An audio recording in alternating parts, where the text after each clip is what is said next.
السلام علیکم ورحمۃ اللہ وبرکاتہ۔ آج ہم دیکھتے ہیں کہ پارہ نمبر 6 میں اللہ تعالیٰ ہمارے لیے کیا احکام فرماتے ہیں اور ان پہ ہم نے عمل کرنا ہے اور پھر بہترین مسلمان بننا ہے انشاءاللہ تعالیٰ۔ تو آج ہم دیکھ لیتے ہیں بسم اللہ الرحمن الرحیم۔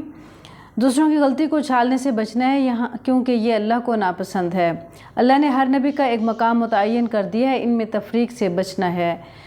اہل کتاب کی طرح حرام کو حلال نہیں کرنا ورنہ دنیا میں بھی سزا ملے گی۔ تمام رسول خوشخبری دینے والے اور خبردار کرنے والے بن کر آئے ہیں۔ رسول اللہ صلی اللہ علیہ وسلم پر جو حق قرآن و حدیث کی شکل میں نازل ہوا ہے اس کو ماننے ہی میں خیر و بھلائی ہے۔ افراط و تفریط کی ہر روش سے بچتے ہوئے اعتدال اختیار کرنا ہے جو اصل دین ہے، یعنی درمیان کا راستہ اختیار کرنا ہے۔ اللہ کو اس کے اصل مقام الوہیت اور عیسیٰ علیہ السلام کو ان کے مقام رسالت پر رکھنا ہے۔ اللہ کے حکم پر عمل کرنے کو عار نہیں سمجھنا، نماز، زکوٰۃ، حجاب کے معاملے میں شرمندہ نہیں ہونا۔ قرآن ہر مشکل سے نکلنے میں مددگار ہے، مختلف مسائل کے حل کے لیے اس کی طرف رجوع کرنا ہے۔ اللہ پر ایمان اور مضبوط تعلق ہی سے اللہ کا فضل اور صراط مستقیم کی طرف ہدایت ملتی ہے۔ اللہ سے کیے ہوئے سب وعدے پورا کرنا اہل ایمان کے لیے ضروری ہے، یعنی تمام وعدوں سے مراد یہ ہے نماز، روزہ، زکوٰۃ، حج کے ساتھ ساتھ حقوق اللہ اور حقوق العباد کی ادائیگی۔ یہ سب ہم مسلمانوں نے اللہ سے وعدے کیے ہیں کہ انشاءاللہ ہم پورے کریں گے، تو ان کو پورا کرنا سب کو ضروری ہے۔ یہ نہیں کہ ہم ایک دن کا کام کر لیں دوسرا چھوڑ دیا، ایسے نہیں، پورے کے پورے دین میں داخل ہونے کا حکم ہے اور یہی ہم نے وعدہ کیا اپنے رب سے اپنے ایز اے مسلم۔ اللہ کی مقرر کردہ محرمات کو حلال نہ کرنا، خواہ وہ عبادت سے متعلق ہو یا عمومی طور پر حرام ہو، یعنی جو اللہ کی مقرر کردہ محرمات کو حلال، یعنی اللہ تعالیٰ نے جس چیز کو حرام قرار دے دیا اس کو ہم حلال نہیں کر سکتے۔ جھوٹ، چوری، زنا، غلط دوستیوں پر کسی کا ساتھ نہیں دینا لیکن نیکی اور بھلائی میں بھرپور تعاون کرنا ہے۔ مردار، خون، خنزیر غیر اللہ کے لیے یا آستانوں کا ذبح، درندوں کا شکار سب حرام کھانے ہیں۔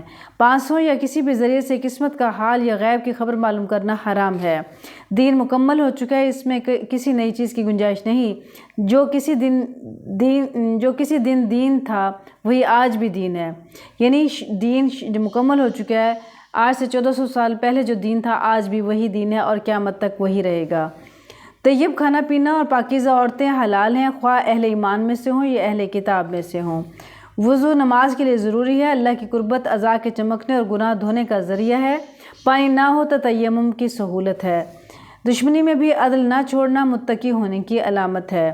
اقامت صلاۃ، ادائے زکوٰۃ، ایمان بالرسول، اللہ کو قرض حسنہ دینے سے برائیاں دور ہوں گی اور جنت ٹھکانہ ہوگی۔ قرآن سے ہدایت پانے کے لیے اللہ کی رضا کی طلب اور تڑپ رکھنا چاہیے۔ نیکی کے خیالات بے مقصد نہیں ہوتے، اس لیے نیکی کے کسی موقع کو انکار کر کے گنوانا نہیں ہے۔ کسی بھی کام کی قبولیت کے لیے اسے پورے اخلاص کے ساتھ کرنا ضروری ہے، یعنی ہمارا عمل تبھی قبول ہوگا جب ہمارے اندر اخلاص ہوگا۔ بری بلا ہے، حسد بری بلا ہے جس نے بھائی کی جان لینا آسان کر دیا، خود کو حاسدین میں شامل ہونے سے بچانا ہے۔ نیک اعمال کے ذریعے اللہ کا قرب حاصل کرنا اور کامیابی کے لیے مزید کوشش کرتے رہنا ہے۔ جو مال کی حرمت کو پامال کرنے پر ہاتھ کاٹ دینے کی سزا چوری جیسے جرم کو روکنے کے لیے ضروری ہے۔ دین سے روگردانی کی سزا، اللہ نئے لوگوں کو موقع دے گا جو اللہ سے محبت کریں گے اور اللہ ان سے محبت کرے گا۔ سچی دوستی اللہ، رسول اور اہل ایمان سے رکھنی چاہیے، دین کو کھیل بنانے والوں اور کفار سے نہیں۔ اپنی زندگی میں اطاعت کرنے کے ساتھ ساتھ دوسروں کو برے کاموں سے روکنا ضروری ہے۔ تکبر سے اجتناب، نصارہ کی تعریف ان کے تکبر نہ کرنے کی وجہ سے کی گئی ہے۔ تکبر اللہ کو سخت ناپسند ہے، لہٰذا تکبر سے اجتناب ضروری ہے۔ آئیے اللہ نے جن حرمتوں کی پاسداری کا حکم دیا ہے ان کا لحاظ کریں۔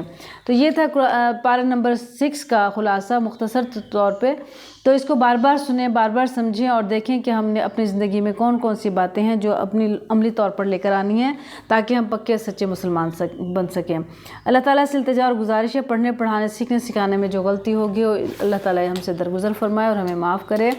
اللہ تعالیٰ ہمیں علم کے ساتھ عمل کرنے کی توفیق اور سعادت نصیب فرمائے، پکا سچا مسلمان بنائے، آمین یا رب العالمین۔ السلام علیکم ورحمۃ اللہ وبرکاتہ۔